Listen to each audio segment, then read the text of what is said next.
Halo teman, inilah 3 kriteria orang yang ditakuti DC lapangan. Nah, video ini menjadi penting sekali buat teman-teman yang sekarang sedang melakukan galbad atau galbad di pinjaman online agar tahu developer itu takutnya pada orang seperti apa sih. Jadi teman-teman bisa introspeksi diri, apakah saya termasuk orang yang ditakuti developer atau tidak. Jadi mohon simak video habis agar tahu penjelasannya. Nah, untuk yang pertama, developer itu paling takut kepada orang yang pasrah pada hutangnya. Jadi umpamanya developer datang ke rumah, terus orang itu bilang saya sudah pasrah dengan semuanya, silahkan kalau datang lagi saya tidak akan bayar karena tidak punya uang sepeser pun. Nah, kalau berkata seperti ini developer akan takut ya teman. Kenapa? Karena tidak ada harapan lagi untuk bayar karena orang ini sudah pasrah dengan hutangnya. Jadi dia tidak akan pernah bisa membayar tagihan karena dia tidak punya uang sepeser pun. Developer kalau datang bicara seperti ini, datang lagi bicara seperti ini, terus menerus ya teman.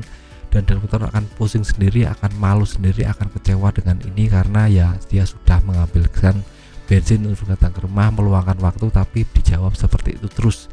Jadi lama kelamaan dia akan bosan sendiri dan mencoret teman-teman dari daftar prioritas penagihan pinjaman online dan lebih fokus pada orang yang punya komitmen untuk membayar tagihan. Jadi jangan pernah berkomitmen untuk membayar tagihan, pasrah saja pada hutang, bicara apa adanya tentang ekonomi teman-teman yang sekarang sedang sulit, tidak punya uang sepeser pun. Dan ini ciri-ciri yang pertama ya teman. Untuk ciri-ciri yang kedua adalah orang yang kuat mentalnya. Nah, developer pada takut pada orang yang kuat mentalnya. Nah, kuat mentalnya itu gimana bang? Kuat mentalnya itu dia sudah tahu developer akan datang dan dia sudah paham tentang apa akan yang terjadi. Dia sudah paham syarat dan ketentuan atau SOP penagihan dari developer, dari nagihnya jam 8 pagi sampai jam 8 malam.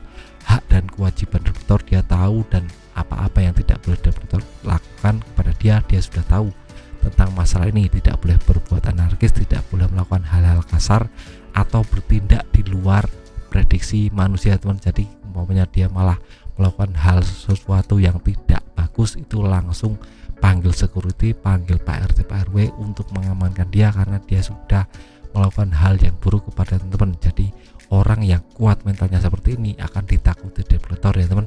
Jadi percuma menagih orang seperti ini, tidak akan keluar duitnya. Itu yang dipikirkan developer.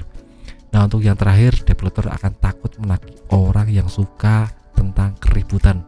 Nah, orang yang seperti ini biasanya preman ya teman. Jadi umpamanya developer datang ke rumah preman, itu akan berpikir 2 kali untuk datang lagi. Kenapa? Karena orang ini memang suka ngajak ribut. Jadi developer kalau berhadapan dengan orang ini biasanya akan kabur ya teman, tidak akan diladeni. Kenapa? Karena orang yang suka ribut itu biasanya keluar masuk penjara. Jadi developer akan takut tentang ini karena nanti akan ada kasus hukum yang akan menimpa dia, mungkin dia akan digebukin atau yang lainnya.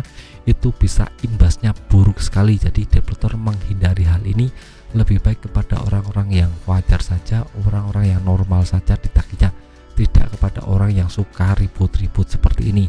Nah, developer menghindari hal ini. Jadi teman-teman kalau tipe orang yang pemarah, tipe orang yang suka bikin keributan, developer akan takut teman-teman. Jadi apakah teman-teman termasuk 3 kategori ini atau tidak, itu teman-teman yang bisa menilai sendiri. Saya cuma bisa memberikan yang namanya sugesti kepada teman-teman agar lebih semangat lagi dalam hidup dan jangan pernah takut yang namanya developer itu bisa diajak bernegosiasi, bisa diajak berkonsultasi tentang masalah pelunasan. Jika teman-teman ada uang, jika dilunas saja, hutang pokoknya saja, jangan dengan bunga dan denda karena bunga dan denda ini sangat besar sekali. Jadi jangan pernah mau untuk bayar bunga dan dendanya plus bunga pokok, itu tidak boleh teman. Lebih baik teman-teman santai, kalem, galbay saja karena banyak temennya. Jangan pernah takut. Dan saya video singkat dari saya semoga bermanfaat. Tetap semangat ke depan yang lebih baik.